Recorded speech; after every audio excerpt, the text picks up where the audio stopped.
Marami nag-iiyakan sa social media ngayon. Oo. Malungkot sila kasi sinisiraan daw yung mga amo nila. Pero, ang higit sa malungkot ngayon, itong si Tita Claire. Bakit si Auntie ba? Claire.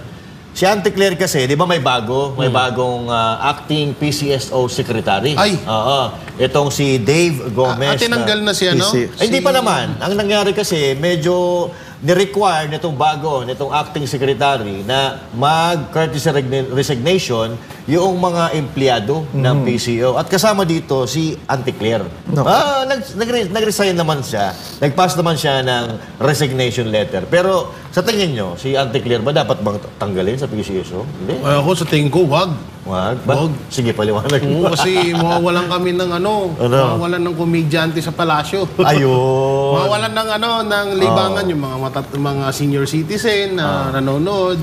At magandang impluwensya ka sa mga kabataan. Dahil sa'yo, natututo sila magsinungaling. Yan. Kaya huwag ka alis dyan ka lang. Hanggang sa maging kamukha mo si First Lady. Ayun. Diyan ka lang, wag kang alis. So, napagtsatsagaan ka pa naman namin eh. Huwag kang alis dyan. Sige na. Nakakalungkot po. Dapat pala ganun umpisa ko, no? Popoy, nalulungkot po. Poy, nalulungkot po. Hindi, huwag siya aalis. Hanggat syempre, sino magtatanggol sa mga Marcos pag naman. Ikaw na nga lang nag-iisang supporter niya. Oo nga eh. Tsaka, syempre, kahit na, alam mo yun, kahit hindi dapat niya ipagtanggol o magsalita sa bilang, kay First Lady, nagsalita pa rin siya kasi Marcos daw eh. Basta lahat ng mga Marcos, pagtatanggol niya. Well, kung hindi lahat. Si Amy Marcos din naman. sa bagay, oo. Parang ito na nga yung kapatid eh. Oo. Mas kapatid pa to. Mas kapatid pa to eh. Pero, Kaya nga binansagan na the second lady. First lady, second lady. Kita mo, lagi sila kagano, lahat na damit. oo nga eh. Huwag ka aalis dyan at hanggat hindi natatapos ang mga Marcos hanggang 2020. Diyan ka lang. Huwag ka aalis. Sayang content. Kaya kami po, nakikiusap po kami kay Acting Secretary Dave Gomez na sasama po loob namin sa iyo pag tinanggal niyo po si Claire Castro. Huwag niyo pong tatanggapin ang kanyang courtesy resignation kasi hindi po kumpleto ang araw ng mga Pilipino pag hindi po natin napapanood si Auntie Claire Castro. Dahil katulad nga ng sinabi ni Jay Guevara, natuturuan niya po na magsinungaling po ang mga kababayan po sa Pilipinas na nanonood po sa kanya po. Nung isang araw nga lang siya na nawala, nung Monday, di ba? Hinanap na siya. Hinahanap ka na agad. Hindi Miss pwede. na miss ka niya, ni Banat Bay. Yan. Lahat tayo. Ako post lang post. Paulit-ulit eh. Hindi ka pwede Yung talaga. isa nagpo-post ako eh. Nakakalungkot naman po. Dahil sa araw na pong ito, hindi pa rin po nagpapakita si Madam Claire. Si Yusik Claire Castro. Pero, magkagandahan niya ito, nagpakita naman. Pero walang High blood. Wala pa rin pagbabago. Puro kasi nungaling pa rin ang pinagsasabi ni Auntie Claire. At hayaan mo, Auntie Claire, pasasaan ba't? Masasanay din sa iyo ang mga tao. Kasabi nga nila, kahit mali, kahit si kasinungalingan, pag araw-araw mo nang naririnig, ay nagiging katotohanan. Pero hindi po tayo aabot sa punto na gano'n. Dahil nandito po kami para bantayan po ang iyong mga aksyon na pagpapakalat ng mga kukumbam na walang nakasulat. Pinakapalang yung di ba? Yung coupon ban sa regarding sa mga barangay. Ay, oo. Barangay na Ang kapal eh. Ang kapal. Isa yon sa mga patunay na ikaw, Claire Castro, ay isa kang sinungaling. Tsaka si Madam Claire, siya ang male version ni, yung umahaba yung ilong. Si Pinocchio. Pinocchio. Hindi, yun, umahaba ilong. Ito, umahaba yung yung termino. Tama, umahaba yung termino. Galing ko dun ha. Tsaka lumalapad yung katawan. Palapad naman siya. Palapad. Sabi ni Grabe to ha. Hindi. Iba yung mata nito ha. Si Mayor Baste ang sabi noon. Sabi kasi ni Claire Castro, di ba, ang kailangan lang daw ni PRRD mag-exercise. Sabi, coming from her na mag-exercise si PRRD para naman ang payat niya. Yung sabihin, aside from lumalapad ang kanyang katawan, lumalapad din ang kanyang papel. Pero nakakalungkot man po. Yan na naman tayo. Na si isang Yusik, isang tigapagsalita ng palasyo, hindi ba ako nagkakamali? Tama naman. Tama, tigapagsalita. Ay parang, alam mo siya, parang isa na lang siyang ngayon. Parang sa masakit man sabihin pero parang ginagawa na lang siyang katuwaan sa social media. Hindi, parang humihilera siya kala Gadon, Yan. Siniseryoso kala Trillanes, kala Franz Castro, yan. kala sino pa ba? Yung kalbong vlogger. Ayun. Parang gano'n na lang siya yung level niya. Ganon. Kasi nung mga panahon na vlogger pa tong si Auntie Claire at hindi pa nagkalat ng katangahan diyan sa kasinungalingan diyan sa palasyo. Medyo ano pa siya medyo iniilag pa siya mataas-taas pa yung tingin kasi syempre attorney yan. Oo. So nung pumasok siya diyan at nagsimula siya sa mga ganyan niyang salita na halos sa ultimong pagbara ng lababo nila sa bahay nila, sisisi niya sa mga Duterte.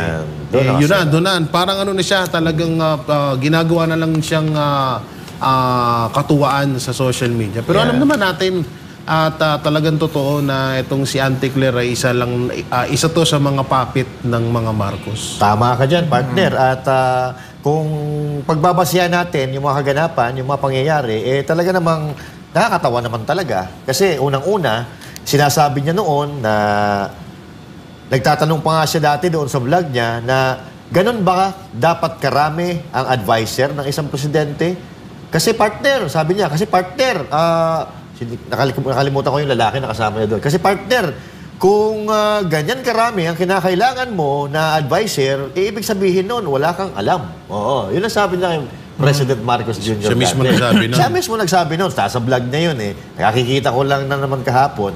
Tapos, ito pang sabi niya. Puro kumbaga 360 degrees yung ikot ng kanyang pagkatao mula sa medyo katulad nga sinabi mo kanina, may kredibilidad pa. Tapos biglang nawala.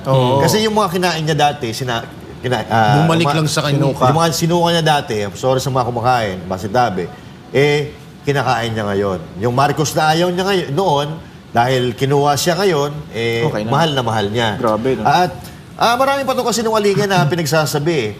Yung sinabi niya, yung PRRD daw. Kinukot niya daw natin, yung 20 pesos na ipinangako ni Marcos Jr., samantalang si PRRD ipinangako daw 7 pesos.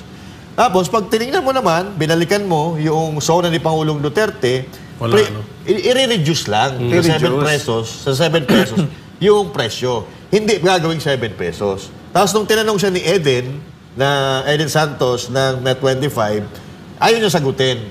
Kasi wala naman daw kinalaman yun. Wala naman daw kinalaman yun sa trabaho niya kay Pangulong Marcos. Pero opinion niya yun mismo bilang isang abogado, isang vlogger.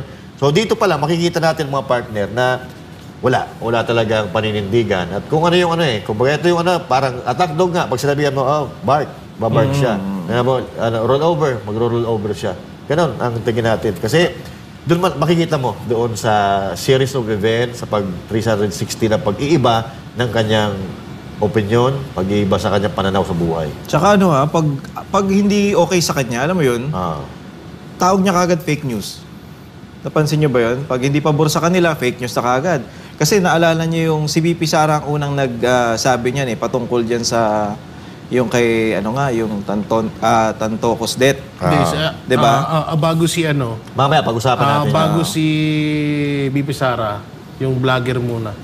Oo. Na US. Pero yung meron sinabi siya doon. Pero nung naalala niyo nung tinanong siya, sabi niya, siya palang nagpapakalat ng fake news. Fake news kagad si VP Sara dahil nga hindi pabor sa kanila. Lumabas to ngayon, yung issue na to.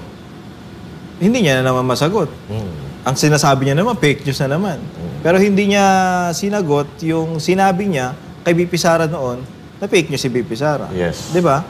Dito mo makikita tong alin na to. Talaga pag hindi niya, alam mo yun, confident siya pag mga Duterte ang kalaban. Yes. Pero pag alam mo na yung siya dito nasampulan para siyang para siyang pinitik dito Kasi biruin mo naman, hindi niya nakatrabaho yung pagtanggol si First Lady pagdating diyan pagtatanggol niya pa rin. Tapos makikita mo doon sa video na iba yung atake niya pag Duterte. Parang confident siya, malakas, matapang pag nagsasalita, pero pagdating dito para siyang nakakalungkot naman po na parang, alam mo yun, hindi siya sigurado. Kasi pag ang isang tao, pag hindi sigurado sa sinasabi, parang nagraratel eh. Tsaka parang hindi, alam mo yun, hindi dire-diretso. At lagi nga siya nakatingin sa kopyahan niya. Although lagi naman siyang nagkokopyahan, pero yung mga panahon, pag Duterte ang binabanatan, especially si BP Sara, wala, dire-diretso siya. Yeah. Basta banat lang siya ng banat. Correct.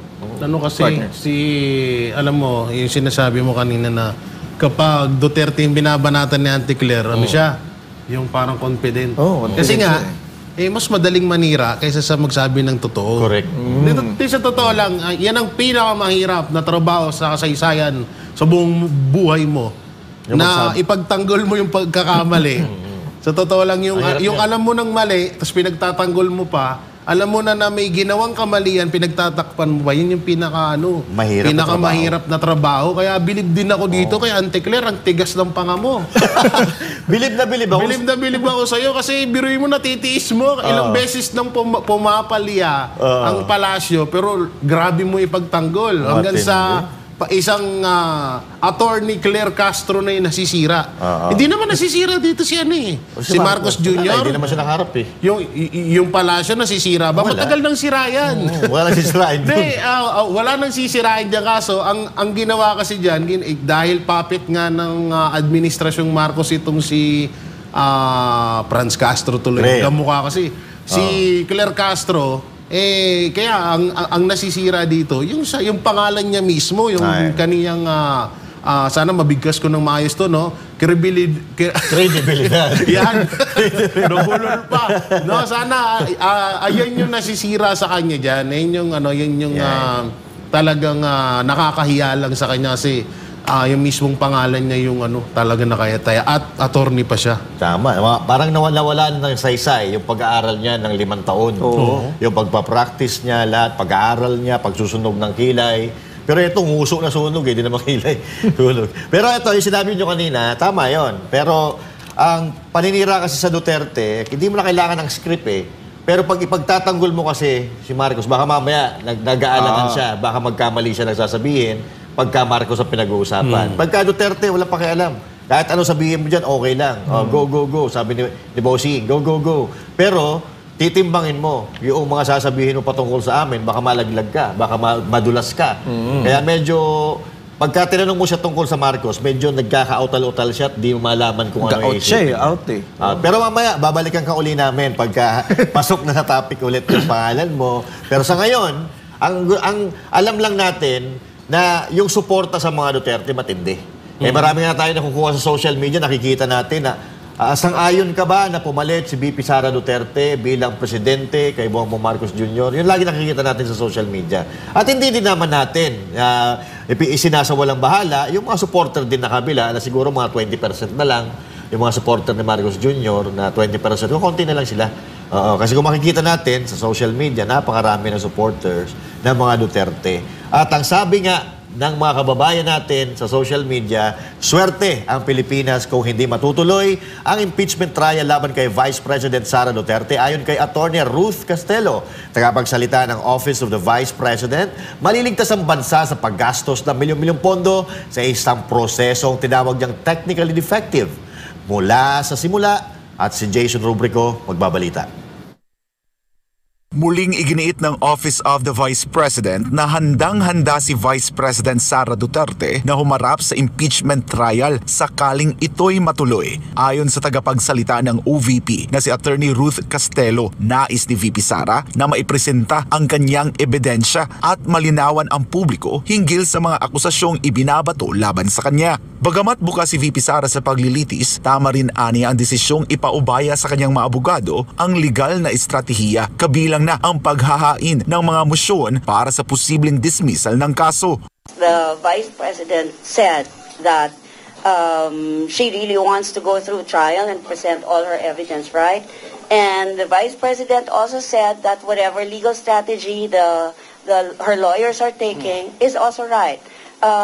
These are two things that are already on the lawyers of the Vice President, not on her anymore.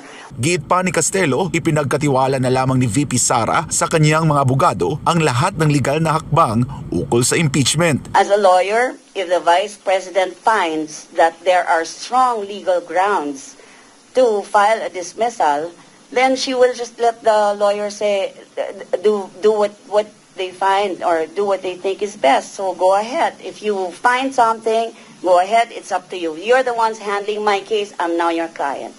Dagdag pa ni Castelo, maghihintay na lamang si VP Sara sa magiging desisyon ng Korte Suprema kaugnay ng kinakaharap niyang kaso. Ngunit ayon sa tagapagsalita, kung magpasya ang Korte Suprema na hindi na dapat ituloy ang proseso, makabubuti ito sa bansa. Ani Castelo, sa halip na gumugol ng oras at pondo sa isang teknikal na depektibong kaso, mas makabubuting ilaan ang maito sa mas mahalagang pangangailangan ng bayan. If it's not, if the Supreme Court says it cannot be heard at this time, and then we'll be very lucky actually as a country, because we'll save millions and millions of people of money on the trial that is technically defective from the beginning. So okay lang na kung hindi talaga dapat na ituloy, tama lang rin naman, huwag tayong magsayang ng resources ng bansa. Mas marami tayong kailangan na pagkagastahan kesa sa trial na matetechnical rin sa dulo. Para sa Diyos at sa Pilipinas kung mahal, ako si Jason Rubrico, SM9 News. So ayun mga partners, sa akin, matuloy o hindi, walang problema eh. Pero itong kung alam naman natin na wala talagang mangyayari, madidismiss ang kaso and all that, huwag na ituloy. Kasi tama nga naman si tagapagsalita ni VP Sara Duterte na magsasayang lang tayo ng resources ng gobyerno. Kung bandang dulo, madidismiss na naman, mapapahiya lang ang gobyerno dito sa pagkakataon na ito. Kasi alam naman natin na si VP Sara Duterte ay, ako sa tingin ko, bilang isang supporter, hindi magagawa. Kasi tingnan mo, yung pinanggalingan niya, na pinamunuan niya sa Davao City, walang utang nang umalis siya. So, ibig sabihin, masinop sa pera ang mga Duterte. At even si Pangulong Duterte, talagang lahat ng sinti-sintimuhan, pinapahalagahan niya.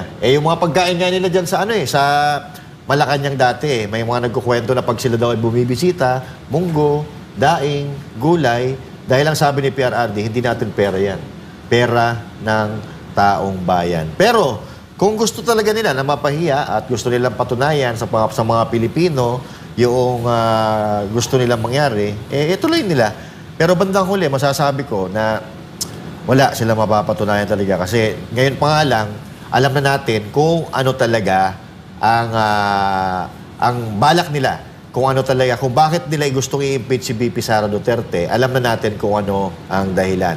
Hindi dahil sa ninakaw o nagnakaw si VP Sara Duterte, kundi nakikita nila na si VP Sara Duterte ay magiging matinding kalaban nila sa mga susunod na eleksyon. Dahil kung ito talaga ay para sa pera ng taong bayan, pag-uusapan din nila yung PhilHealth, pag-uusapan nila yung BICAM report, pag-uusapan nila yung mga nawawalang pera sa kaban ng bayan. Pero the fact na ang pinagtutuunan nila ng pansin ay yung 125 million, samantalang mayroon trilyon-trilyon na nawawala sa pondo ng Pilipinas, this is BS.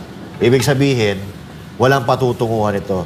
Ito ay malinaw na politika at gusto lang nila na mawalis ang mga nakikita nilang tinik sa mga dadaanan na sasakit o magbibigay ng sakit sa kanilang mga paa. Pero, asawa ni pera. Dahil totoo yung sinasabi ni ng spokesperson ng Office of the Vice President na napakaswerte ng Pilipinas kapag alam niyo yung mag-focus ang administrasyon sa mga problema dito sa bansang Pilipinas, hindi sa mga Duterte. Magandang halimbawa niyan katulad na lang ng 4 billion na confidential fund ng Office of the President. So kung yung 4 billion na yon ginagastos yon sa mga resource or kasi yung confidential fund ginagamit yun sa mga para malaman mo kung saan mga kuta ng mga kriminal, mga drug lord, mga makakaliwa, yung mga taong nagbabalak na sirain ang gobyerno, yung pagsalakay or mga pinaplano ng mga terorista. So doon ginagamit yung confidential fund na yan So kung yan ay, kasi sa panahon ngayon yung confidential fund ng Office of the President, malamang sa Duterte pa rin. Sa Duterte ang bagsak niyan. Diyan ginagamit yan. Kasi wala naman silang ibang ginagawa. Bakit? May nahuli bang drug lord? Wala naman. Oo. May nahuli bang mga terorista? Wala naman. Yung iba, nasa gobyerno pa nga. So talagang doon mo mapapansin na yung confidential fund ng Office of the President, saan ba nagagastos? Saan ba napupunta? So ibig sabihin, napupunta yan sa mga Duterte. Kasi Duterte, kaya nga ang administrasyong Marcos, ang project niyan is Duterte. Yun ang project nila. Kaya pwede tayo mag-isip ng pangalan ng project ng administrasyon. Meron dyan, Building Duterte. Building Duterte. Kasi Duterte talaga project. Meron dyan, Skyway Duterte. Wala, Duterte. Kasi una-una, wala naman silang project na nagagawa sa Pilipinas. Paulit-ulit na lang. Sa ibang mainstream media, Duterte lang ng Duterte. Grabe, Kung mapapanood mo. Diba? Paulit-ulit lang. Wala kang So, saan nagagamit ang confidential fund ng Office of the President? Pakimkim. Grabe ka naman. yan yung tawag dito na dapat din kasi okay, wala naman sana talagang problema dyan sa confidential fund ni Vice President Sara Duterte kung lahat ng confidential fund ay sinisilip din. Kagaya nga niyan, yung napakalaking confidential fund ng Pangulo. So, yung sinabi ni spokesperson, anong pangalan? Rose Castelo. Si Ma'am Castelo. Napakaganda sana kung magpo-focus ang administrasyong Marcos sa problema ng Pilipinas. Kaso, ang nangyayari kasi, ang problema talaga ay sila mismo. Tapos masama pa niyan, hindi nila kayang solusyonan yun. Hindi, mahirap. Parang RJ. Ito kasi yan, maiksi lang. Sabi nga nila, you can solve the problem if you are the problem. Yun. Hindi mo solve ang problema kung ikaw ang problema. Pero mali ka doon kanina sa sinabi mo na wala nagagawa si Marcos. Nakita mo ba yung mga picture niya, yung mga nag-groundbreaking, nagtanim-tanim ng papalapalas yung gano'n. Ganun ang trabaho niya, binubutas niya yung mga kalsada. Butas-butas ang kalsada. Ay tatawag doon groundbreaking. Hindi ako masyadong update. Galing kasi akong bundok. Ano bang bago niyang ginawa ngayon? Ay, nag-groundbreaking siya, yung mga building na pinatatayo, na kasama na rin doon yung pagbubungkal sa mga kalsada. Kasi tingnan mo yung mga kalsada, lubak-lubak. So may picture siya na nagagano'n siya. Anong purpose? Pang-sona. Pang-sona, tapos yung ibig sabihin, may nagagawa na building, gano'n. Kasi pagka nag-ano, di ba, pag mag-groundbreaking ka, may papel dyan na maghuhukay ka, tapos ilulubog mo yung papel na gano'n, tatakpan mo. Tatakpan mo. Yan, groundbreaking ang tawag doon. Pero ibig kong sabihin, maliban doon sa pag-groundbreaking, parang ang trabaho nila ay bungkalin yung mga kalsada. Bungkalin yung mga kalsada. Tapos iwan na nakatiwangwang. Yun ang mga trabaho ni Bongbong Marcos ngayon. Kasi doon sa amin, sa probinsya, partner, ang daming kalsada nakatiwangwang. Kaya ngayon ko pumunta doon Oo. Sinasabi ko sa'yo.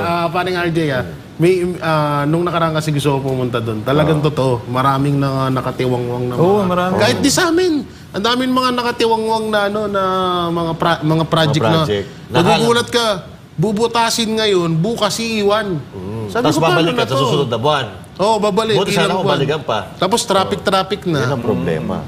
Mahirap talaga. Kaya ang magagaling ang mga bus driver dun sa papuntang Bicol. Ay, oo. Talagang iiwasan nila yung mga yung mga butas-butas Magaling talaga. May iiwasan nila yan.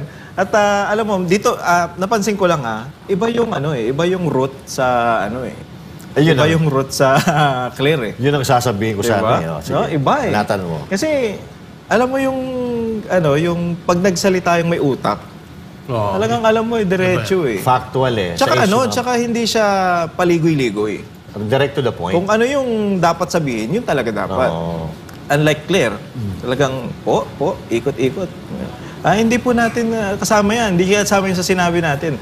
At nakakatuwa kasi, biruin mo, itong sinasabi ni Ma'am Ruth, Attorney Ruth, talagang hindi talaga magtutuloy yung impeachment Unang-una na dyan, kaya nga tinatanong sila ng Supreme Court di ba? Pinagpapaliwanag sila Yung pang-una, pangalawa, pangatlo, bakit tumalon kaagad sila sa pang-apat? So isa na yan na medyo defective, kaya nga sinasabi technically defective At yung isa pang dahilan dyan na kaya hindi magtutuloy ang impeachment, yung, alam mo yun, yung COA report. Di ba?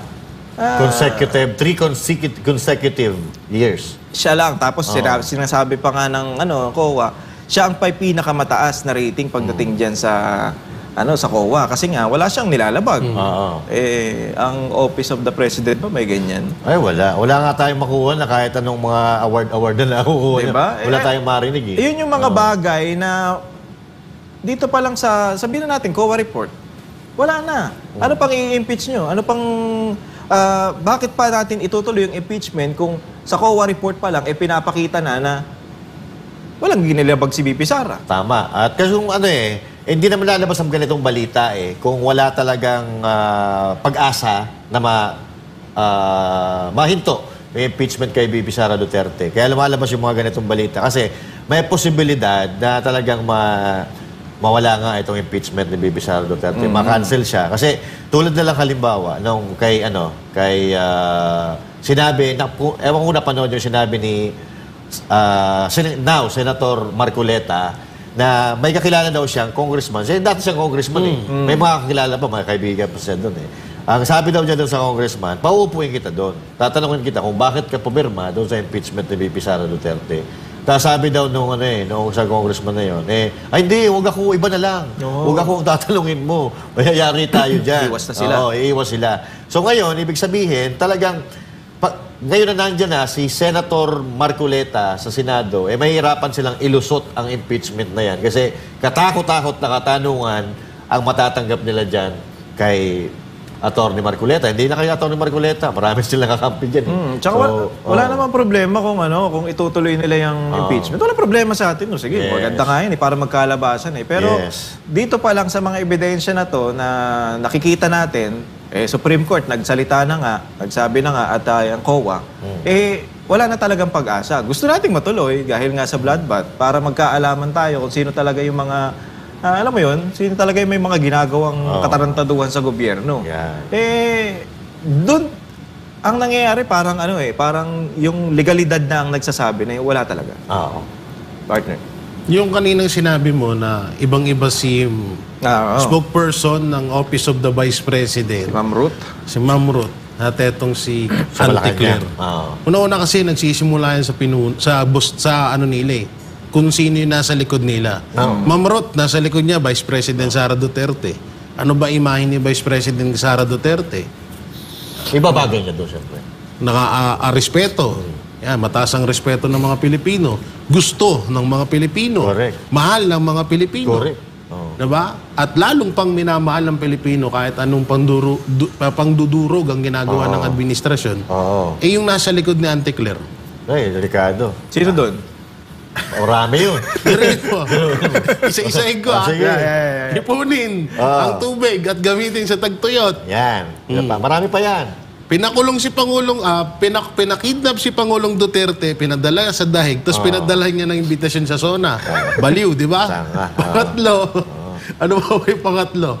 Pangatlo, yung tawag dito, yung hindi niya naman trabaho, yung hindi niya naman kailangan gawin, ginagawa niya. Pero yung dapat niyang gawin, hindi niya ginagawa. At higit sa lahat, wala nang may gusto sa kanya rito sa Pilipinas. Yan. Kaya tignan niyo yung imahe. Talagang kapag pinapakinggan mo si Ma'am Ruth, parang lumalabas yung imahe ni Vice President Sara Duterte.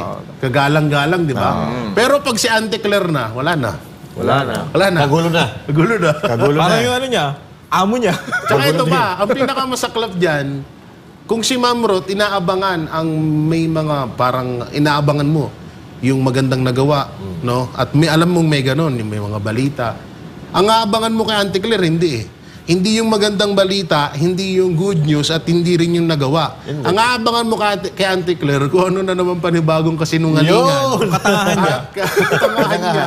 Yung aabangan mo. Ayun yung kaya layo talaga ng pinagkaiba nila. Kaya huwag kang alis. Mamimiss ka namin. Mamimiss natin yan. Tama yun, no?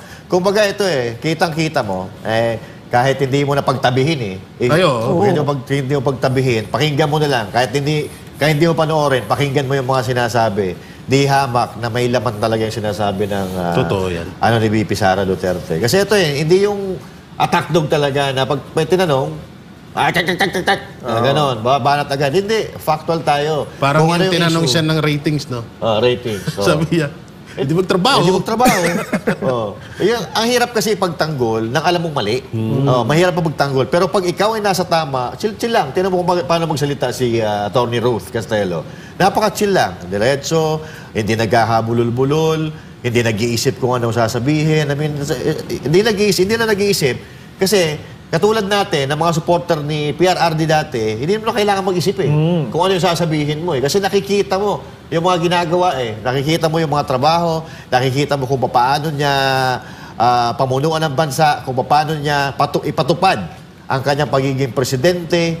So, hindi mo na kailangan na gamitin yung pag-iisip mo, na mag-isip ka ng mag-isip. Kaya nga siguro si Auntie Claire, medyo nasihiraan na. Kaya sobrang naiisip Oo. Stress na siguro stress yan, na no? stress na, no? Pero ang masama pa nito, mga partner, sinaraan si BP Sara Duterte, pero paano pag naging, alimbawa, sa kalagitnaan, naging presidente si BP Sara Duterte. Sana, no? Yun ang mas nakakalungkot sa side nila kasi dapat daw laging handa ang pangalawang pangulo ng bansa sa posibilidad na humalili sa pangulo anumang oras.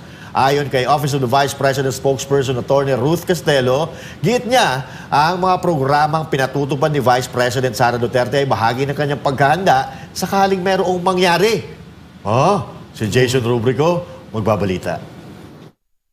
Mahalagang hindi isantabi ang kahalagahan ng mandato ng Vice President dahil kapareho ito ng mandato ng Pangulo ng Bansa. Ayon kay Office of the Vice President Spokesperson, Attorney Ruth Castello, dapat kilalanin ang tunay na mandato ng pangalawang Pangulo dahil katumbas ito ng tungkulin ng Pangulo base sa saligang batas. The mandate of the Vice President is the same as the mandate of the President. Lahat po ng nakalagay sa Constitution na trabaho ng Presidente, ganun din po ang trabaho ng Vice President. She is technically the assistant, or when the President is absent, she takes over because she's the Vice President. Binigyang diin din ni Castello na hindi dapat ituring na spare tire lamang ang Vice President. Dapat aniya ay kasing handa siya ng Pangulo sakaling may mangyaring hindi inaasahan. All of us here, I'm sure all of us, even outside this room, would think that the Vice President, not necessarily VP Sara, all the Vice Presidents, past, present, and future, are looked at as spare tire. But if you really think about it, the Vice President should be as prepared as the President. Should anything happen to him, who assumes the responsibility? It's the Vice President. We need a Vice President who is always ready to assume.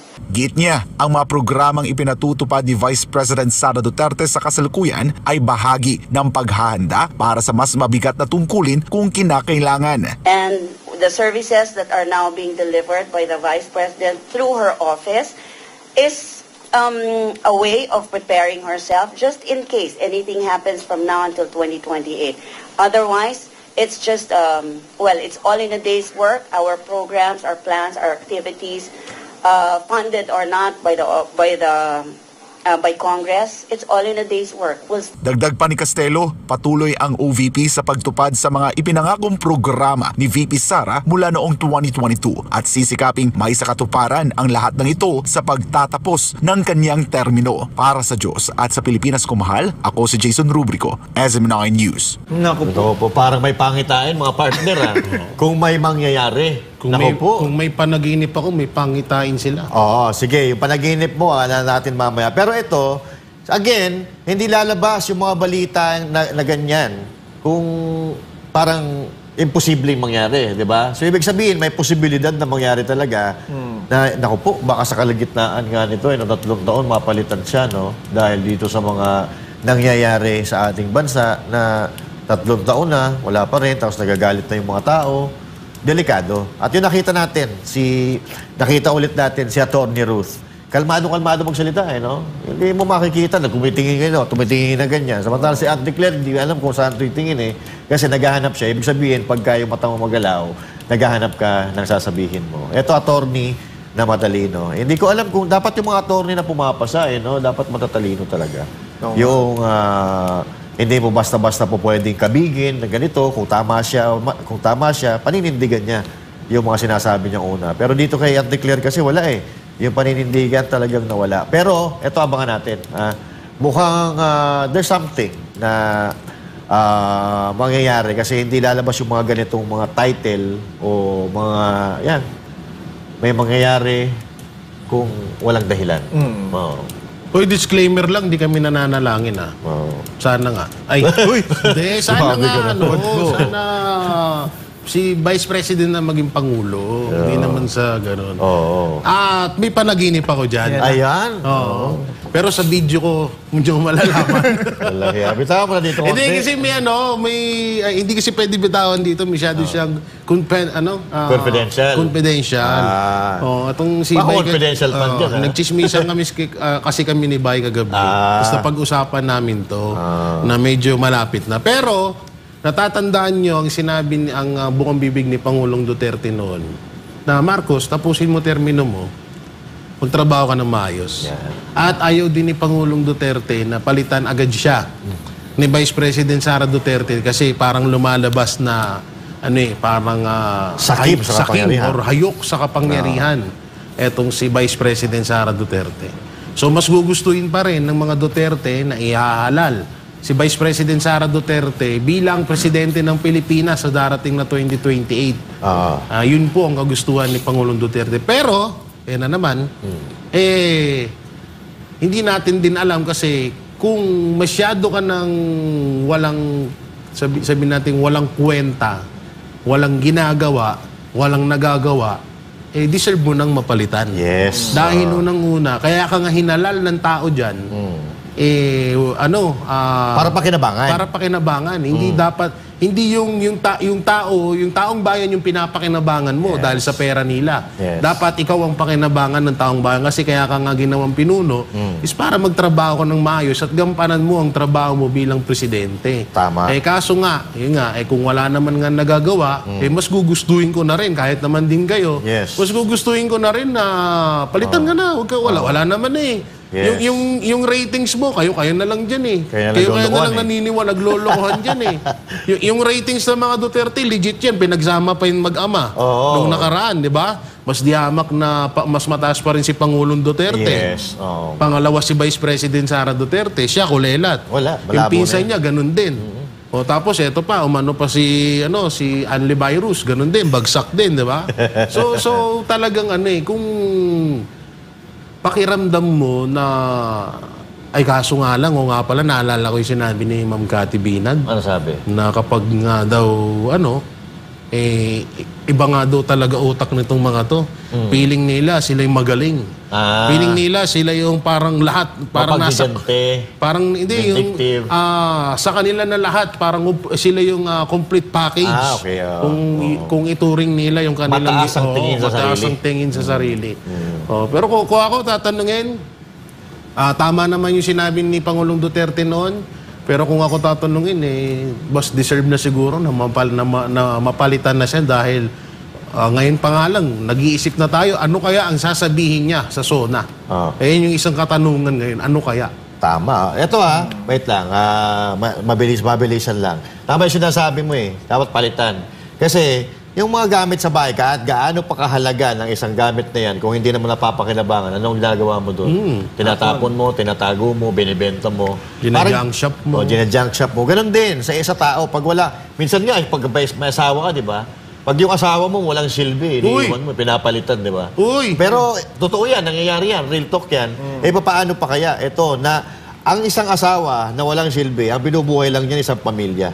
Ito, ang binubuhay niya, ang bubuhayin niya or aalalayan niya ay isang buong bansa. So, mas malaki yung responsibilidad niya. Kaya mas magaling siya, mas masipag siya, mas maabilidad siya, at mas nagtatrabaho siya. Kasi hindi lang isang pamilya ang inaalagaan niya. So, dapat trabahuhin, dapat nga ungusan niya yung ginawa ni Pangulong Duterte. Kasi nakita na nakita mo na kung anong ginawa ni Duterte. Uungusan mo yan Susundan mo na lang. Susundan mo or ungusan mo, may pera ka naman, di ba? O kaya, supalpalin mo si Duterte sa pamamagitan ng pagpapa-hair follicle test mo at isampal mo sa mga tao na nagkikriticize sa'yo. Pero, hindi nila ginagawa. Yun ang tanong, bakit? Baka mamaya yung sinabi ni Attorney Ruth, misquote nila. No. Kasi baka mamaya sabihin, bakit gustong mawala nung na gusto palitan ng Vice President yung Presidente. Baka mamaya gano'n rin, pinapanalangin na mawala. Hindi naman. Kumbaga, kailangan mag-ready lang si VP Sara kung anong pwedeng mangyari. Kasi naalala ko yung panahon ni Erap, no? Naalala nyo, di ba, nagkaroon ng mga pagtitipon yung mga tao na sinisigaw na Erap resign. Dahil nga, sa tingin ko naman, hindi makapalang mukha ni dating Pangulong Erap Estrada, nagbumaba siya.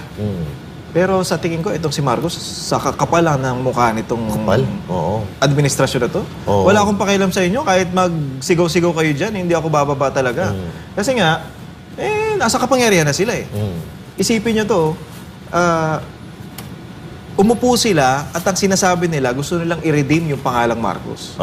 Pero iba ang nangyari. Mas lalong lumubog yung pangalang Marcos. At ang ganda nga na sinabi mo, partner, na imbis na angatan, si Pangulong Duterte, hindi eh. Hindi pa rin eh. Kasi kung naangatan niya na yan, at kung may mga ginawa siya na mas maganda pa, doon sa ginawa ni Pangulong Duterte, hindi magtatawag ang mga Pilipino na bumalik ang Duterte. Hindi, tsaka pas mamahalin na siya ng tao ngayon. Oo. At ginamit nila yan, at ginamit niya yan doon sa pambubudol para siya manalo. Alam niyo kung paano? Sabi niya, itutuloy natin ang mga ginawa ni Pangulong Duterte at mas lalamangan. Di ba? Yung BBM, yung Build Better More nga. Hindi nyo kasi narinig yung etyo sa dulo eh. May etyos ba? At ipagpatutuloy natin ang mga nagawa ni Pangulong Duterte. Diyos. Etyos lang. 20 pesos. Charis. 20 pesos na bigas. Diyos. Etyos lang. Di ba?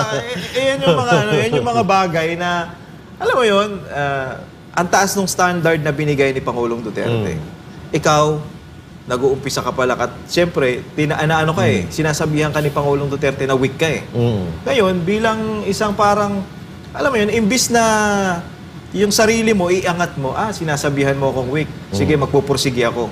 Gagawin ko yung ginawa mo, lalamangan kita. Para mas makita mo na hindi ako ganito. Ganun dapat. Papakita ko sa'yo na mali ang sinasabi mo. Hindi, pinakita mong tanga ka talaga eh. Gagawin mong motivation yung mga taong naninira sa'yo. Mismo, dapat ganun ang gagawin. Oo. Hindi, mas pinakita mong yung mga sinasabi sa'yo ng mga Pilipino, sinasabi sa'yo ni Pangulong Duterte, totoo. Pinatunayan mong totoo dahil sa mga ginagawa mo. Sablay. Wala kang ginawa. Wala kang alam mo yun, yung mga Pilipino, hikahus na, hirap na sa buhay, hirap na nga, pinapahirapan pa, wala man lang magawang tulong yung gobyerno. Tumbok na tumbok mo, partner. Ayudang ibibigay nila sa mga tao. Oo, masaya ang mga tao dahil may natatanggap. Pero yung totoong problema ng bayan, yung kahirapan, at especially lalo ngayon tag-ulan, baha, hindi nyo masolusyonan. Di ba? Pinatunayan mong tanga ka. Grabe naman. Partner. Ang sakit naman nun. High blood. Ang sakit naman magsalita. Grabe naman kayo. Ako nga, hindi ako matutulog mamaya eh. Alam niyo kung bakit?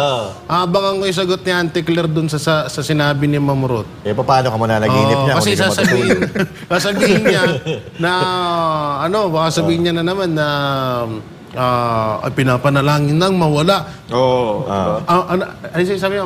Masakit man po, napakasakit po. Napakasakit po. Naisipin. na ang isang office of spokesperson of office of the Vice President ay magsasalita. Ay magsasalita ng katotohanan. Ng ganun po na mawawala na or nananalangin na mawala. Hindi kasi wala namang ganun. Hindi ganun yung kung ikaw kung gamitin mo talaga yung utak mo. Kung nasa tamang pag-iisip ka pa, katulad ng amo mo. Kasi to, seryoso na nga ako eh. May special food ka pa kasi. Siyempre, ganun talaga. No? Alam mo, hindi yun, walang ganun na ibig sabihin si Ma'am Ruth. Una-una kasi ginawa mo sa Duterte, yun pa yun eh. No, isa yan, ilalo ng ginawa mo kay Pangulong Duterte. Isa yan sa mga hudyat na talagang delikado ka na sa posisyon mo. Actually. Hindi delikado buhay mo. Huwag kang mag-alala, marami ka pang vitamins. No? So, yun yung isa. Pangalawa, yung pagiging weak leader mo sa bansang Pilipinas. So, ayun yung ayun yung tinutumbok ni Ma'am Ruth. Hindi yung mawawala na. Kasi alam ko na agad yan eh. Alam ko na taktikan ni Claire eh. Bukas pag magsalita to, ganyan ng banat niyan. Kapag niribatan niya tong itong sinabi ng Attorney Ruth. ng Office of the Vice President. Oo. Magano talaga yan, magpuputak yan. Tama, gano'n naman talaga yan kilala natin yan. Kaya nga, ayaw nga natin siya mawala. Oy, Mr. Dave Gomez, magsasama loob namin sa'yo pagka tinanggap niyo po yung resignation ni Claire Castro. Huwag niyo pong tatanggapin yung kanyang resignation. Kasi hindi po kompleto ang araw ng mga Pilipino pag hindi po siya nakakapagsinungaling. Okay? But anyway, hindi siya nakakapagsinungaling. Pero tama yung sinabi mo, partner. Ano nga ba yung sinabi mo? Hindi natin sinasabi na pinapanalangin natin. Kasi unang-una, Kung gusto niya naman, hindi walang problema. Diba? Unang-una, Walang problema yun. yun talaga ang mandato ng isang vice president. Maging spare tire cut, pag may nangyari sa isang pangulo, siya ang papalit. Automatiko yun. Pero, maliban dyan, kaya siguro kayo medyo mag-ano, kasi ang daming mga kapalpakan na nangyari. Actually, ang dami po. Napakarami. Kung bibilangin natin, napakarami po ng mga impeachable offense ang nagawa ng administrasyon ni Pangulong Bongbong Marcos na siyempre hindi nyo mararamdaman yan kasi supporter kayo niya. Pero yung mga supporter na mga hindi niya supporter, naku po, delikado.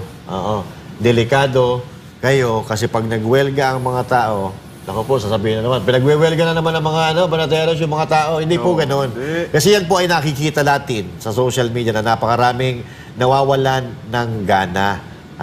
Nawawalan ng gana sa mga Pilipino. Tulad na lang halimbawa, nung pinakidnap nyo si Pangulong Duterte, sino pa naman ang gaganahan yun? Kahit sa isang presidente na nga ng Pilipinas na maraming nagawa, yun pa pinapahirapan nyo. Imbis na binibigyan natin ng pagkilala, binibigyan natin ng maayos na pag-alaga, pinagkanulo natin. Pero ako, natutuwa dahil mayroong mga politiko na gumagawa ng paraan para mapalabas si Pangulong Duterte or mabigyan ng konting kalayaan dahil hindi niya deserve na nandun talaga siya sa Netherlands. Unang-una, yung nagustuhan ng tao sa kanya, hindi po pwedeng gamitin mo yun para doon mo ilubog yung tao. Ang nagustuhan ng mga tao kay Pangulong Duterte, kahit magtanong ka, bakit mo nagustuhan si Duterte na wala yung mga adik? Hindi po pwedeng yun ang gagamitin mo Gagamitin mo na panglaban sa kanya or pagpapabagsak sa kanya dahil yun mismo ang nagustuhan ng mga Pilipino na ginawa niya. At sabi ko nga kanina, natutuwa ako at mayroong mga mababatas, mayroong mga personalidad na tumutulong para mabigyan ng ganong kaunting kalayaan si Pangulong Duterte dahil sa kanyang edad. Katulad na lang halimbawa ng nilinaw ni Senador Alan Peter Cayetano na ang kanyang panukalang house arrest para kay dating Pangulong Rodrigo Duterte ay hindi nangangahulugang pagpapauwi sa Pilipinas, kundi isang mahigpit na uri ng pagkakakulong sa The Hague, Netherlands, bilang makataong alternatibo habang sumusunod ang mga patakaran ng International Court. Alamin ang detalye sa balita ni Troy Gomez. Nilinaw ni Senador Alan Peter Cayetano na ang kanyang panukalang house arrest para kay dating Pangulong Rodrigo Duterte ay hindi nangangahulugang makakauwi ito sa Davao City o sa alinmang bahagi ng Pilipinas. Ayon kay Cayetano, ang kanyang mungkahi ay isang mahigpit na uri ng house arrest na ipatutupad sa The Hague, Netherlands, sa ilalim pa rin ng jurisdiksyon ng International Criminal Court o ICC. Layunin nitong balansehin ang legal na pananagutan at makataong konsiderasyon para sa edad at kalusugan ng dating Pangulo. Iginit ng senador na ang panukala ay mas istrikto pa kaysa karaniwang pagkakakulong. Anya, maaari itong isagawa sa isang inuupahang bahay malapit sa ICC o sa loob mismo ng Philippine Embassy sa Netherlands na kinikilala bilang teritoryo ng Pilipinas. Iminungkahi rin niya ang paggamit ng modernong teknolohiya sa pagbabantay gaya ng electronic monitoring devices, CCTV surveillance at limitadong komunikasyon upang matiyak ang pagsunod sa mga kondisyon ng korte. Inihain ni Cayetano ang kanyang resolusyon noong Hulyo 10 na nananawagan sa pamahalaan ng Pilipinas na may kapag-ugnayan sa ICC para sa isang posibleng interim release ni Duterte basta't may mahigpit anyang restriksyon. Bilang dating kalihim ng Department of Foreign Affairs, binigyang diin ni Cayetano na ang mungkahi ay hindi taliwas sa proseso ng hustisya. Hindi niya kinukwestiyon ang otoridad ng ICC o hinihiling na huwag litisin si dating Pangulong Duterte. Ang kanyang panukala ay nakatuon niya sa pagrespeto sa karapatang pantao ng isang matandang akusado na hindi pa napapatunayang may sala. Para sa Diyos at sa Pilipinas kung mahal, Troy Gomez nag-uulat, SMNI News. Ayun, no? So, hindi pa rin tayo na talaga natitigil dyan sa dahig na yan na kung tutuusin na hindi naman dapat natin pinag-uusapan yan Unang-una, si Pangulong Duterte, 80 anyos. At pangalawa, katulad na sinabi ko kanina, yung ikinakaso sa kanya, yung idinidiin na dahilan sa kanya, yun po ang nagustuhan ng mga Pilipino. Oo. Hindi nga pumapayag ang mga Pilipino na dalhin siya dyan. Mga ilan-ilan lang itong mga pumapayag. Itong siguro, itong mga nagjeta noong siya ay nakaupo. Jeta sa korupsyon. No? Jeta sa pagnanakaw. Galit na galit yan. Kaya ayaw nila makabalik ang mga Duterte kasi wala eh. Walang kita pag Duterte. Siyempre. Tsaka yung mga drogista na wala and all that. So, mahihirapan talaga ang mga tiwali na mga politiko pagka isang katulad ni Duterte ang nakaupo. Kasi, ayun, ang mga politiko naman sa Pilipinas, karamihan dyan, may mga politiko na tumatakbo para makatulong talaga. Pero karamihan dyan, ako po, ginagawa negosyo. Oo. Kasi kung gusto nilang tulungan, bakit ganito pa rin? Ang takbo ng Pilipinas, bakit ganyan pa rin ang distrito nila? Bakit ganyan pa rin ang probinsya nila? Walang pagunlan. So, ibig sabihin, wala, hindi sila nakakatulong. Pero sa akin naman, ako bilib ako dito kay Senator Alan Cayetano dahil yung ginagawa niya ay pangmatino talaga eh.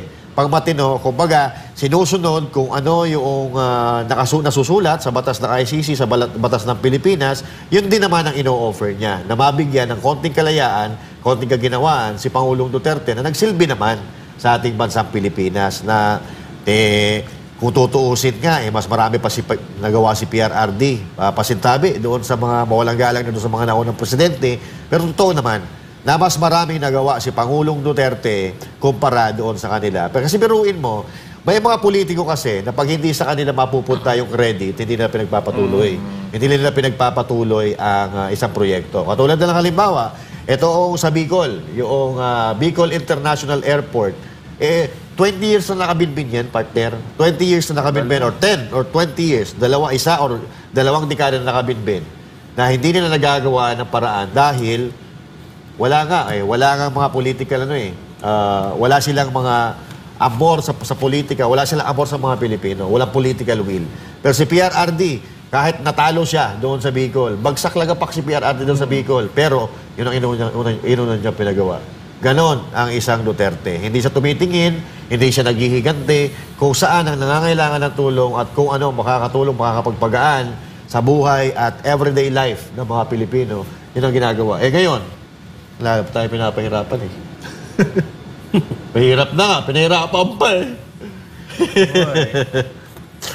Pero ako, naniniwala ako na etong panahon ni Marcos Jr., simula nung nahalal siya, hanggang sa nagkaroon na siya ng 3 years na panunungkulan bilang Pangulo, at kung suswertiin man siya na makatawid pa hanggang 6 years.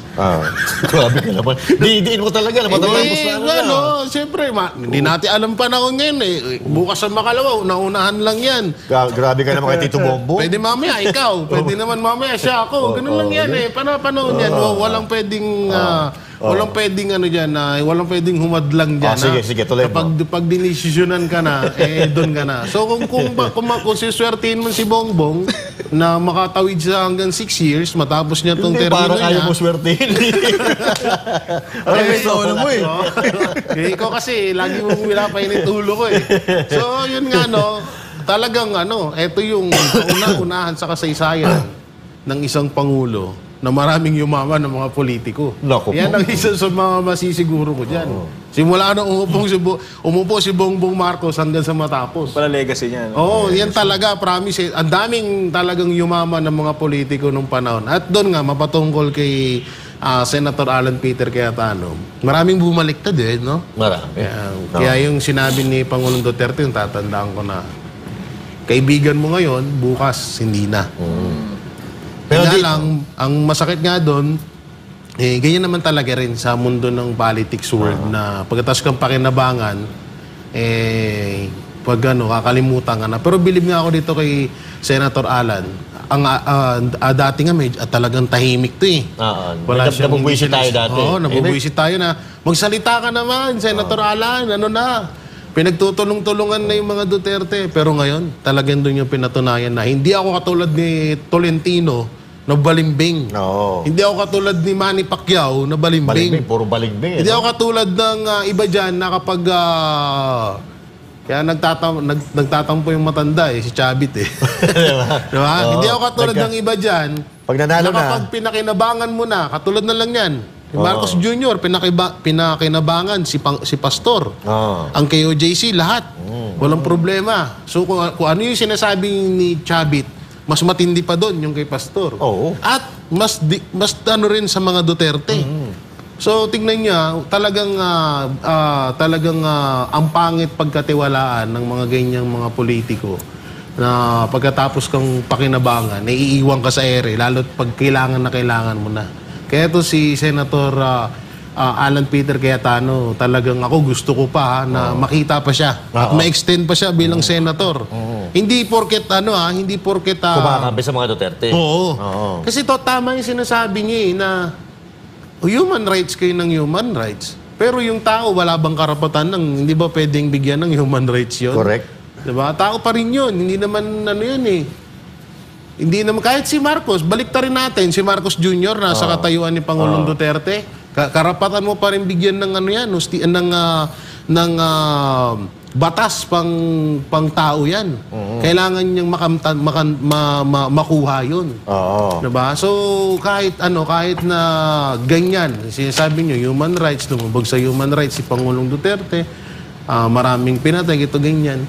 Kaya nga ang galing ni Senator Alan kasi talagang binaliktad niya. Lahat naman tayo deserve natin na magkaroon tayo ng ganun. Yes. Kasi tao pa rin tayo. No? So yun yung hinahabol. Doon ako bumilib lalo kay Senator Cayetano. Kaya ako, gusto ko pa talaga na makita ko pa siya. Taga sa inyo yan, di ba? Oo, taga sa amin yan. Kapitbahay ko lang. Ninong ko nga yan eh. Ninong ko yan. Si Senator Alan. Mas mukha lang matanda sa kanya. Okay. Alam mo, Grabe ka naman kayo, no? Kay Marcos. Bakit? Kung ma-extend ko pag pag minalas siya, hindi kasalanan niya. Pero hindi ko naman sinasabi na ganun ang iniisip ni spokesperson o VP. Wala naman ganun. Kasi uso nga ngayon mga overdose eh. Yung overdose? Overdose? Ay, grabe yun. Hindi, overdose Sige. sa trabaho. Buksan mo yung overdose na yan. Sige. Hindi, kumbaga, over sa trabaho, gano'n, di ba? Kasi hindi nga daw siya natutulog eh. Baka mamaya, kailangan niya na magpahinga. Kaya pala kakampi niya 24 oras. Pwede. Kasi hindi siya natutulog, no? Wala tulugan. 24 oras. Kaya pala hindi binabalita. Pero, since inopen mo naman yung overdose, may lumabas na di ba? May lumabas na isang papel, isang dokumento galing doon sa LA County. Ibig sabihin, doon sa LA, Los Angeles Police Station. At pinasinungalingan ni Claire Castro na ito ay peke and all that. Bakit nyo dinadawit ang si Lisa, si First Lady Lisa Araneta Marcos? Peke daw. Itong sinasabing dokumento na ito, na kanina ay mayroong inilabas din ang isang istasyon din ng radyo at TV ng tunay o original na kopya noong dokumento na yon. So, hindi natin alam kung alin talaga doon ng tunay at alin ng peke. So, anong masasabi nyo doon sa pagtanggi at sinasabing peke daw yung lumalabas na mga issue? Diyan kay Claire, lahat naman yung peke yata dyan eh. Sa kanya peke lahat? Lahat peke eh. Pero, hindi naman tayo sinasabi natin na naniniwala tayo dun sa mga naglalabas ng, alam mo yun, yung mga sinasabi nila, nakasama daw si Lisa. Pero hindi rin tayo naniniwala dun sa wala. Wala si Lisa dun sa room na meron nga daw white substance na nag-scattered. Diba? Scattered pa ang sabi. Hindi natin patas tayo, magipatas tayo sa mga bagay-bagay. Kasi baka mamaya, sa sobrang inis natin, mga kababayan, pinapaalala ko, sa sobrang inis natin dito sa administrasyong to, especially dito kay Lisa, kung ano lang yung mabasa natin, yun kagad. Wag tayo maging ganun. Pero hindi rin natin sinasabi na hindi totoo yun. Kasi may police report na nagsasabi na kinontak nila ang police ng 11:32, kung hindi ako nagkakamali, PM. Wait lang, check lang natin dito sa ating bayawagan. Basta ganon. 11, ay galing mo, 32 ha. Tapos nakarating sila, in-announce na patay na to si si Tantoco ng 12:05, tama ba? Oo. So, ang sabi ni Claire, kaya daw yan peke, dahil meron nga daw nung March 8, merong konsyerto na nandun daw si Madam Lisa ng hapon hanggang gabi. Pero titignan nyo kasi, tapos na yung... Konsyerto. Hindi, yung yung nangyari ng 12:05. Tapos yung konsyerto, Hapon pa yun. hapon pa yun. Oo. So, pwedeng, nauna na yan Nauna na yung sinasabi natin na pagkamatay ni Tantoco bago yung concert. Alangan namang hindi siya pupunta doon. Mas lalo paghihinalaan. Oo. Diba? Kaya hindi natin alam kung maganda maglabas talaga nung galing doon. Galing doon sa maglabas yung LAP, galing sa LAPD na totoong report. Yung police report talaga nila na hindi ewan natin kung may tampering dyan, kung anong ginawa nila. Kaya lumabas yung pangalan ni Lisa. Hindi nga lang si Lisa pati yung asawa, tsaka tong yung Alexa Miro ba yun? Hindi ako nagkakamali. Yan yung mga bagay na kailangan nating busisiin kasi mahirap. Alam nyo, si Aling Claire, fake news na lang ng fake news yan. Kaya kailangan maayos tayong... Alamin muna natin. Huwag tayong... Huwag tayo gagaya kay Ate Claire. Oo, huwag natin sabihin na porket galit tayo dun sa tao, yun na kagad. Patas lang, maging patas lang tayo. Ganyan ang Banateros patas-patas lang. Hindi, kumakabi ko kay Marcos Pero ako, nakausap ko na yung LAPD din. Uy, nakausap ko. Lower Antipolo Police. Ang lumit mo dun Hindi, abangan nyo sa video ko. Ay, manay na. Sorry Alam nyo yung sa issue na to ni Tantoco tsaka ni Lisa. Una-una kasi, ba't mo kasi sinagot, Auntie Claire? Hindi naman parte ng administrasyon si Lisa. Diba? Tama. So, diyan kasi nagkaroon ng inala yung taong bayan na bakit kasama ba dun si Lisa?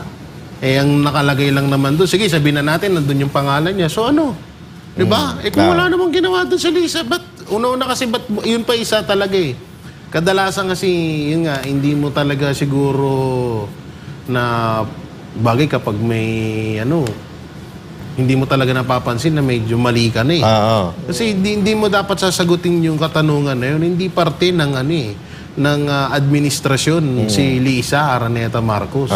Asawa lang siya ng Pangulo. Pwede mong hindi sagutin yun kaso sinagot mo. Tapos hindi mo pa nagustuhan yung sagot mo. Kaya, ayan tuloy. Pero taktika. Doble-doble problema. Kasi yung lumalabas na balita na yan, kasi marami ng pwedeng gawin sa panahon ngayon. Lalo't unang-una. Di ko naman sinasabing nagnakaw si Marcos Jr. ng trilyones na pondo ng pera ng taong bayan. Wala akong sinasabing ganun. Pero, asan yung trilyones at tumataas yung utang ng Pilipinas?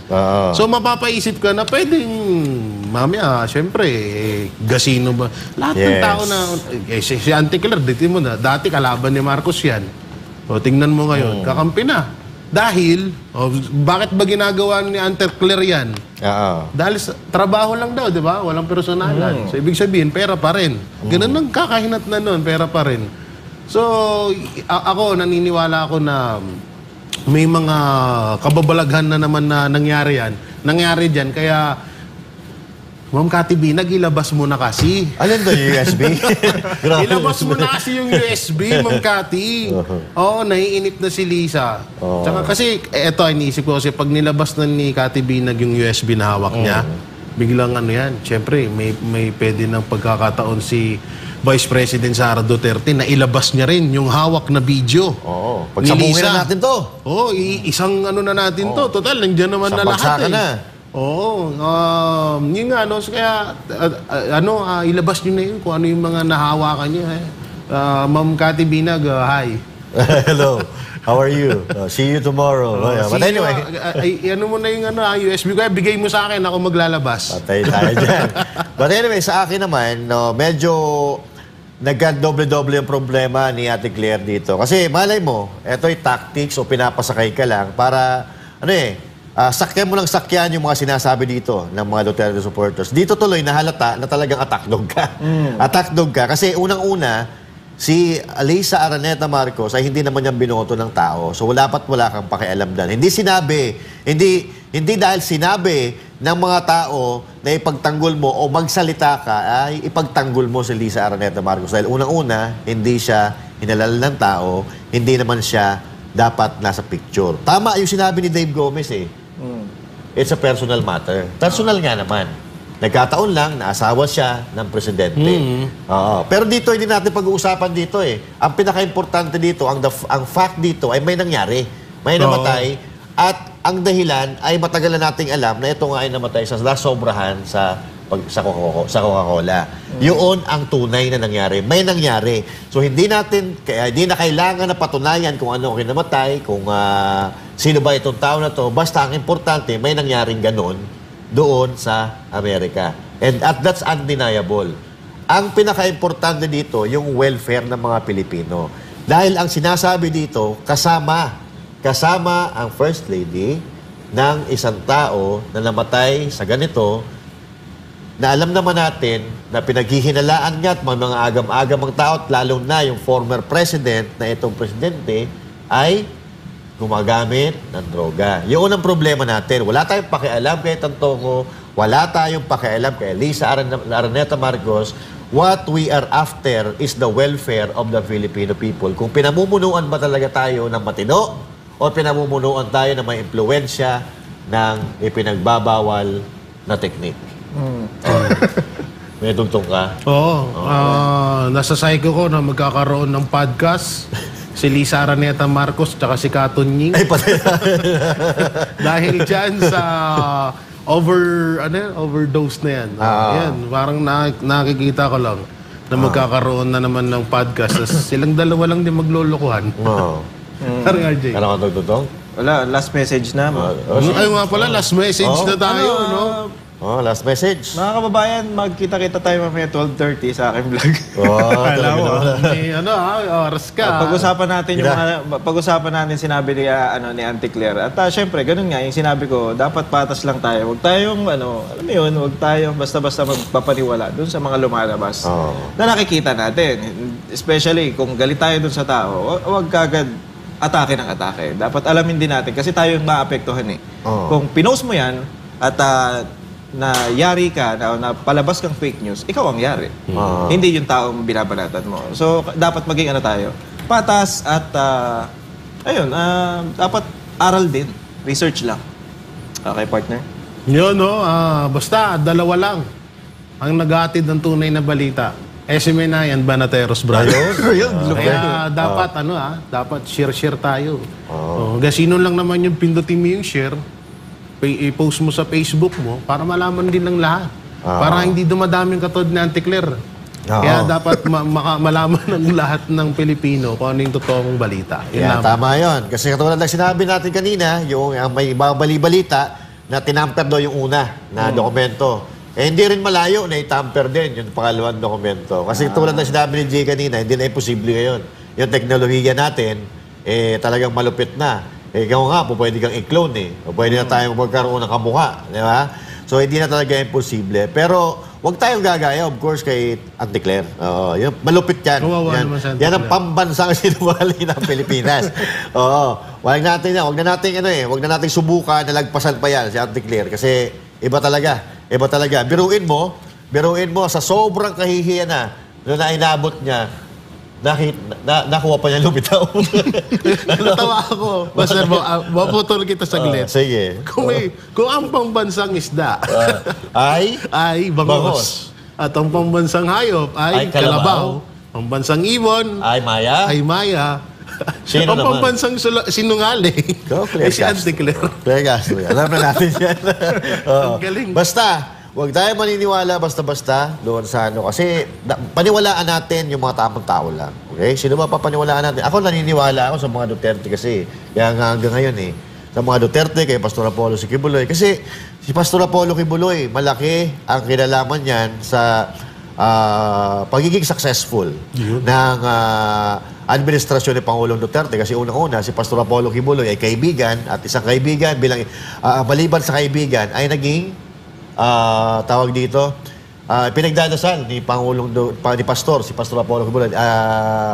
Nakalimutan ko lagi yung Pastor, sinasabi yan. pinagdadasal lang mga Duterte. Pinagdadasal ang mga Duterte, maging religious Spiritual advisor. Spiritual advisor, nakalimutan ko. Si Pastor Apollo Kibuloy ay naging spiritual advisor ni Pangulong Duterte. Kaya ako naniniwala ako na malaki ang kinalaman, malaki ang ambag ni Pastor Apollo si Kibuloy sa pamumuno ni Pangulong Duterte. Kasi alam ko, si Pangulong Duterte, hindi naman siya makadiyos, hindi naman siya nasabi ng makadiyos, pero meron siyang gabay ng Panginoon dahil kay Pastor Apollo si Kibuloy. So dapat maniniwala tayo doon sa kahit sabihin pa natin madumi ang mga lumalabas sa mukha, pero yung nakikita nating gawa, yun kasi pinagbabasehan ng Diyos, kung ano ginagawa mo sa kapwa. Kung ano ginagawa mo sa kapwa, ikaw tumutulong ka ba sa kapwa mo, mahal mo ba ang kapwa mo o pinahihirapan mo kapwa mo. Ito magkaibigan na to, grabe, no? Puro pagmamahal sa kapwa, pagmamahal sa bayan, pagmamahal sa kalikasan. Yun na ka na advocacy ng dalawang ito. Hanggang ngayon, kung si PRRD, nandun din sa kulungan, sa Dahig, si Pastor nandito, ang kanilang mga iniisip, kapakanan pa rin ng kanilang mga komunidad na pinamunuan, bansang Pilipinas na pinamunuan. Kaya, ano ba ba sabihin natin? Wala, believe ako sa dalawang ito. At believe tayo kay President Duterte dahil mula doon sa kabataan natin, President Duterte lang yung nakita natin na tulay na naging kakampi ng mga maliliit na mga Pilipino. Sige, meron ba? Wala na. Wala na, no? At Sige. masyado na mahaba, alanganin na ang ating oras. Oo, hinabot na tayo. Dahil pa sana natin pag-uusapan dito, pero sa susunod na lang, bukas, pagkita-kita po tayo muli, mga kababalateros, dito sa Yasimlay. Pagtama, palakpakan, pagbali, banatan. Ako po si Master Judea. At ako naman, si Jay Guevara. Ako naman po si paring RJ. Para sa Diyos at sa Pilipinas na rimahal.